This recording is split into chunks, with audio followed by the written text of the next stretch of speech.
Here's what you need to do. You've got to first shave your head. You dress all in black. You've got to wear a white robe, eat only kosher foods. You've got to become a vegetarian. You face Jerusalem. You've got to face India when you pray. You pray only in Hebrew, and you grow a nice big beard. And if you do all of those outward cultural things, you'll discover the God of the universe. And I'm thinking, this is crazy that someone thinks that they can force their culture on God, and that God's going to be impressed by what you wear, what direction you face when you pray, what you eat, and all these sorts of things. It seemed to me that if there was a God out there who could be known, he should be able to be recognized no matter where I face, no matter how I'm dressed, because he's God.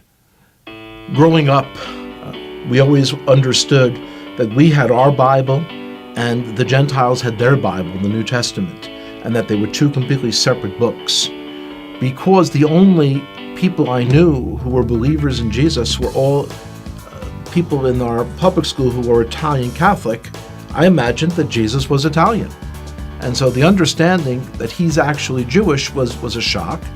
And then to hear that the New Testament was written by Jews, I couldn't believe it. My expectation was that the New Testament was like my grandparents had told me. It was a book on how to persecute the Jews, and something you should stay away from.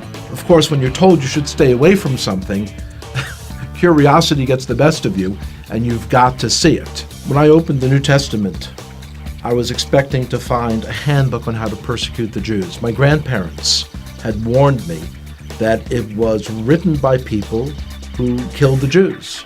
That's what I was expecting to see, and yet when I'm opening it, I'm reading a story written by Jews about Jewish people. The New Testament was a fascinating book.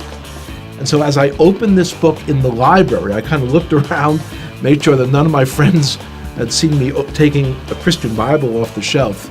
And I opened it. Here's the first sentence. It says, "This is the genealogy of Jesus the Messiah, the son of David, the son of Abraham." So 3 people are mentioned, and they're all Jewish. I was very shocked. And as I continued to read, I'm reading the story of a Jewish man who was born in a Jewish village, in a Jewish country, and one day walks into a synagogue and announces that he is the Messiah. The more I read the words of Jesus, the more I became attracted to him. It was as beautiful as anything I had ever read in any other part of the Bible. As I came to faith that Yeshua, that Jesus was the Messiah, it was clear that that was the most Jewish thing I could do. This is not a person who's a renegade to our people. This is the one who was promised in our Bible, the 53rd chapter of Isaiah. It is astonishing. If you would just read that chapter, just without the Bible being around it, you would say, oh, this is some Christian Bible. This is Jesus. When you realize, though, that it's in the middle of our Bible, our Jewish Bible.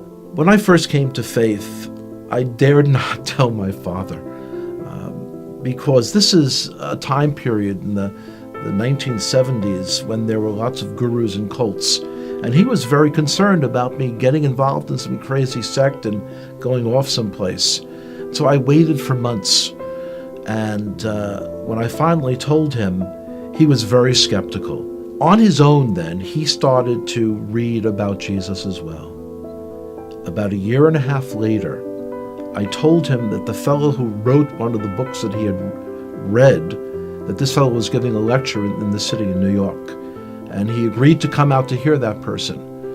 And one of the most amazing moments of my life was the speaker said, "Would everyone here who is a Jewish believer in Jesus, would you raise your hand?"